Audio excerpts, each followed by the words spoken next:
You guys get a new location today and you get some dog tax, much overdue dog tax.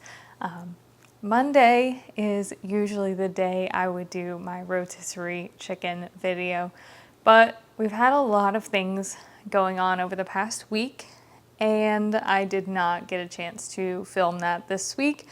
So I kind of just thought that we would kind of sit down and just have a chat and I would update you guys on everything that's been going on. I want to talk about kind of three things in this video. The first is our house in Virginia. The second is kind of finance related, personal finance. And then the third is my cooking for community series, because a lot of you guys have been asking about that. And I do want to give you guys an update on cooking for community. I want to start by talking about our Virginia house. Before we get into the specifics on the house in Virginia, I want to give you guys kind of a chronological order of how these events transpired. As many of you guys know, Michael and I met when he was in the Navy, and when he got out of the Navy was in 2021, and at the time, for whatever reason, him and several other people who got out around the same time were made to sign a document stating that the Navy would not pay for their relocation back to their home of record. It had nothing to do with him or his service, and it wasn't only him, it was everybody who got off of that particular ship around that particular time. We've talked to some other people who have gotten out around the same time, and several of them had to sell cars and belongings and everything that they owned in order to be able to fund their way back to their home of record, because the Navy kind of abandoned them in Virginia. Again, this is not common, this is not customary practice, it is just what happened in our particular situation. At the time, we did not have the funds or the resources or even opportunity to move back to Washington State. We had to wait for kind of these stars to align. He got a job working in Northern Virginia as a contractor. The company that he worked for helped to develop the training manuals that were used on the Navy ships. So he was out of the Navy working as a contractor for the Navy until we could get into a position where we could align ourselves to move back to Washington State. A cross-country move is a lot and it is very expensive, and you have to have your ducks in a row in order for that to happen. About 2 years ago, we started to see a position in which we would be able to move, and so we started to get those ducks in a row. One of the big aspects of timing when we moved had to do with the convention circuit, because at the time that we saw this opportunity starting to take place, Michael had had a lot of conventions that were already booked and already paid for. And so we needed to finish out those obligations, not only because, we were expected to be there, but because we had paid a significant amount of money to be there. And so we decided to just finish off the conventions that we had booked, and those ended, I want to say, mid-November. In the time between mid-November and the beginning of December, when we actually started our cross-country road trip, we sold pretty much everything, packed up everything we owned into a pod, and vacated our home in Virginia to prep it for sale. I have bought 3 houses in my lifetime, and I have sold 2 houses. The first house was a really tiny townhouse in Virginia Beach, and I bought that one in 2012 and I sold it in 2018.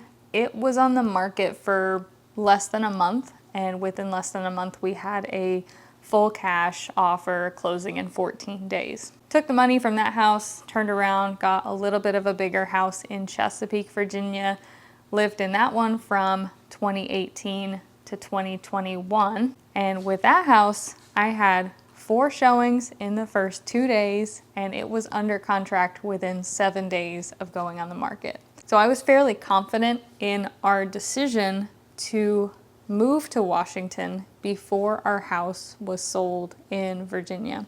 we made the choice to use the same real estate agent who helped us to purchase that house in the first place. So they're aware of our whole like personal situation with this move. And I also think it's important to mention that the reason why we moved was to be closer to family, particularly because Michael has 2 kids here and we wanted to be more present in their lives. And that was always the goal from the day that he and I met, was to eventually move to Washington State. Ideally, this would have happened when he got out of the Navy, but it did not. So here we are. We've got a real estate agent. Everything's in line. We gave them dates on when we were going to start our move. We were trying to coordinate a couple of things that we wanted done around the house before it went on the market. Particularly, we wanted the house to have a nice fresh coat of paint on the inside because one of the rooms was pink, one of the rooms was green, one of the rooms was gray, one of the rooms was purple.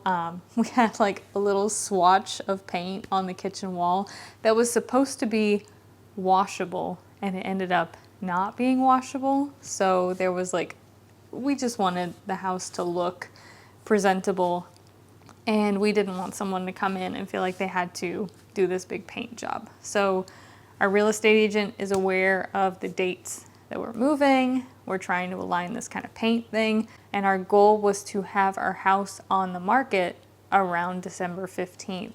And I don't think our house went on the market until closer to like December, I want to say it was like somewhere between December 18th or December 20th. And that was a big thing for me because Christmas was right around the corner, and I knew that nobody was going to be looking at houses with Christmas that close. One other kind of big factor that played into this was our real estate agent was the one who determined the price that he thought we could sell our house for. And it was a pretty significant price. I think that anybody who's selling a house wants to get top dollar for their house, and this was a significant amount of money, and it would have secured us in a position where we could have put a really large down payment on a house here in Washington, which was great because real estate here is so expensive. So our house goes on the market. We are thinking that we're gonna get a really sizable down payment for a future house.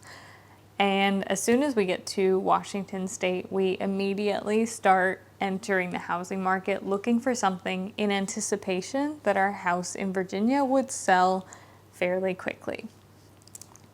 It did not. So we spent kind of the first month or so here in Washington looking for a place to buy. We were in a temporary rental that we found on Furnished Finders, so it came fully furnished. It was in a little town called Oak Harbor. It was on an island specifically, and we had signed a 3-month lease from December 15th through March 15th. We're getting into the middle of January, and we do have to give a 30-day notice to our landlord whether we're going to extend our lease or terminate our lease.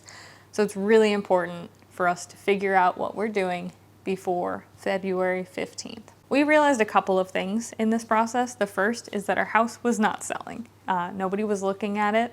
It had very little to no traction in that entire first month. Maybe had like 1 showing, 2, I don't remember specifically, but like it was slow. We also realized that the houses here in Washington were way more expensive than we even initially thought, and the only way we would find anything kind of in our price range would be to move really far out into like the middle of nowhere, far from pretty much anything and far from the kids. That was also not an ideal situation. I mean, we had come this far.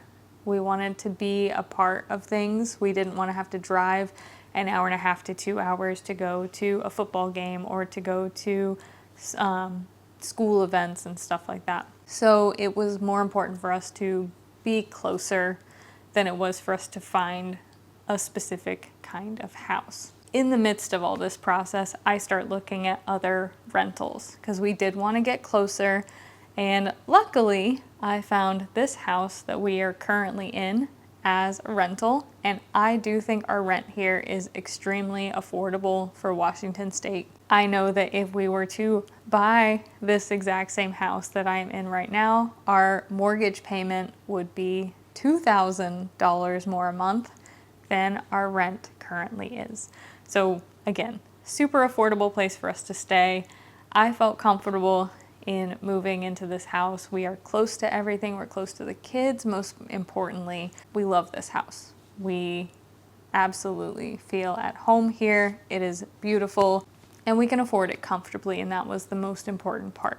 So we moved into this house on March 1st, terminated our lease at the other temporary rental, and we're still in this limbo phase of having two housing payments simultaneously. So we start talking to our real estate agent, like, what can we do? And I think one of the big factors was price on the house. So over the next 4 months, because it's been 4 months since March 1st, we have slowly dropped the price on our house. And even with these price drops, we have had very little to no traffic showings on our house in Virginia. I've brought this up on a couple of different occasions, and I had a lot of people in my comments reach out to me and say, hey, maybe it's time to look for a new real estate agent. And I was hesitant to do that because I had a personal relationship with this real estate agent. I used to work in mortgages. I worked in real estate for almost 8 years, and this person and I had done several transactions kind of side by side. And also, it's a bit of a finicky situation because I'm here in Washington State. That home is completely across the other side of the country in Virginia. And there's just a lot of things to coordinate as far as like changing real estate agents. Our real estate agent that we had coordinated things like lawn maintenance on the house. He was taking care of that, and he said that we would kind of shore it up after the house closed. But the longer it's been sitting there on the market, the more nervous I have been getting about our future and kind of sitting in this state of limbo. I've been really, really lucky and really grateful to be in a position where up until this point, it has not been a significant, it is a significant financial burden, but I've just gotten really lucky with the timing of certain checks that have come in that have allowed me to cover this kind of dual living situation. I have had to dip into our savings, but not as much as I potentially could have. Which brings me to why I do not have a Monday video for you guys this week. It is because last week we decided to make the decision to try to hire a new real estate agent. In the time that our house was on the market, our neighbor's house directly behind us sold. So we contacted the agent who helped them sell their house. We liked what he had to say, had like a really long, extensive meeting with him, and ultimately decided to move forward with him as our new real estate agent. So a lot of difficult conversations took place last week between me, between Michael, between our old real estate agent, between our new real estate agent. And I want to say that I'm optimistic that our situation is going to improve over the next month or so, but I've also been saying that for the past 7 months. So I don't know how confident I am in saying that, but I am hopeful. But I am hopeful that in hiring a new agent, we will be able to see some traction on our house. And the big thing that he recommended was that we drop the price on the house. And it's a pretty significant drop. I guess the market is on the decline, and our house, he feels like, was overpriced, which is completely understandable. And it's something that I have been wondering to myself for quite some time. But again, we did not set the price on the house. Our former real estate agent was the one who was giving us guidance on the price. Our former real estate agent was trying to drop the price as little as possible. Totally understand that.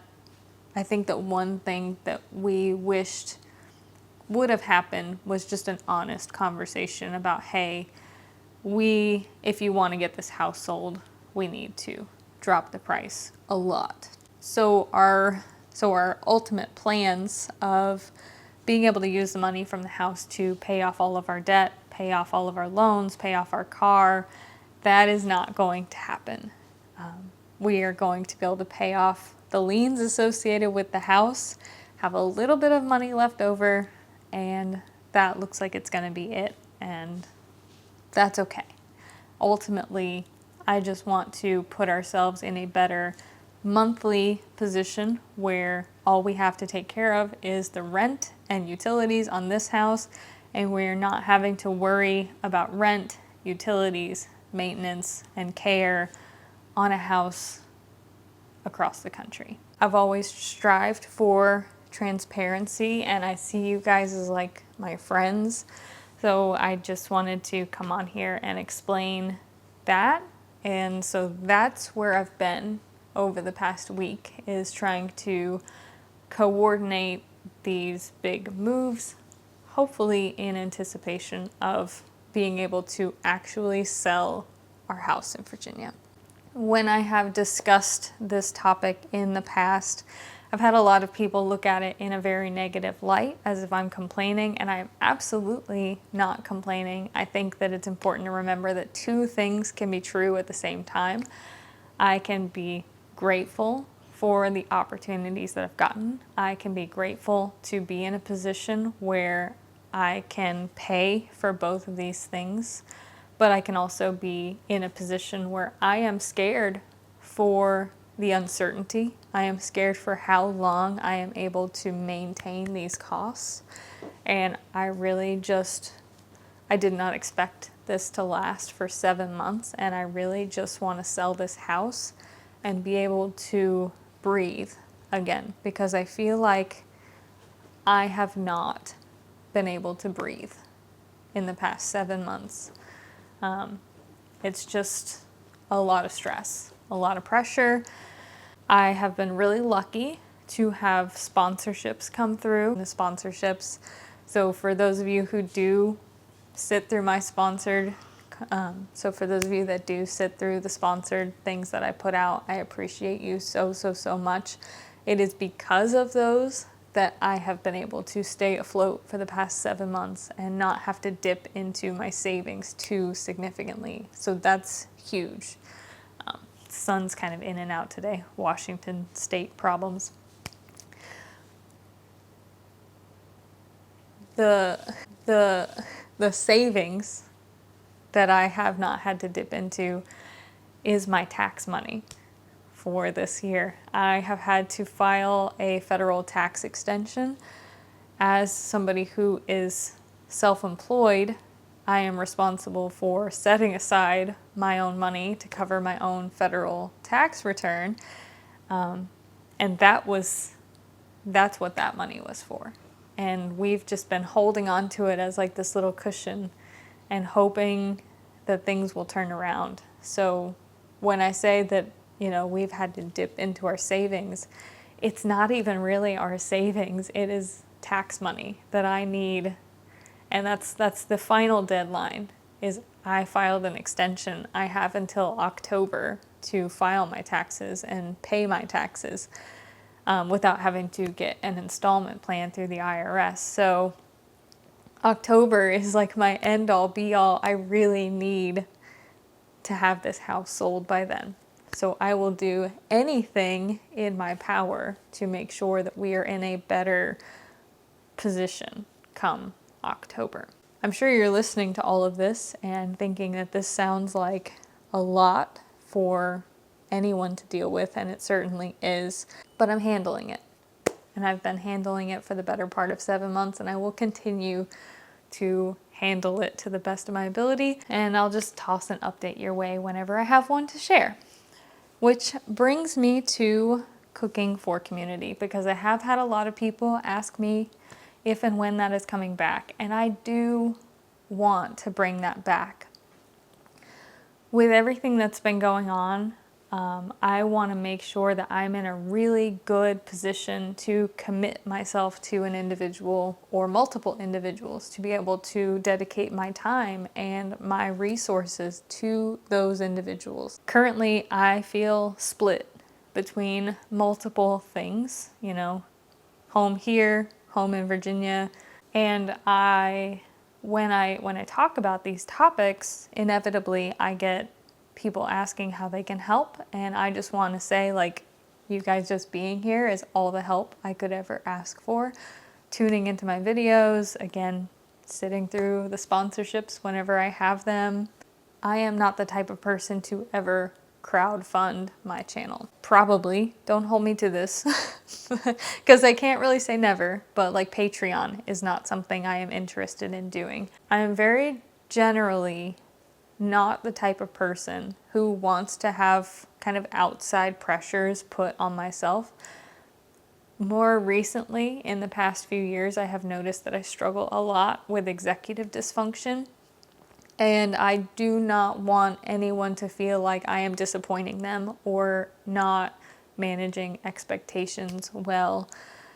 So I don't want to put myself in a position where I feel pressure from crowdfunding. I would 100% rather be in a position where I make videos for you guys enjoy the content that I put out, you guys get that content for free, and there is no expectations, you know, no pressure, no expectations on me. I do kind of have this schedule, and as you guys know, I stick with that schedule pretty loosely. I would love to be the type of person that can guarantee I'm gonna get you a video every day, 5 days a week.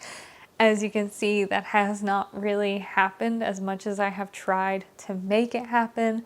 Mostly what I've been trying to do is make sure that I put out good content for you guys and helpful content for you guys. And if I don't get 5 videos out a week, I'm okay with that, as long as the videos I'm putting out I feel like are of good quality.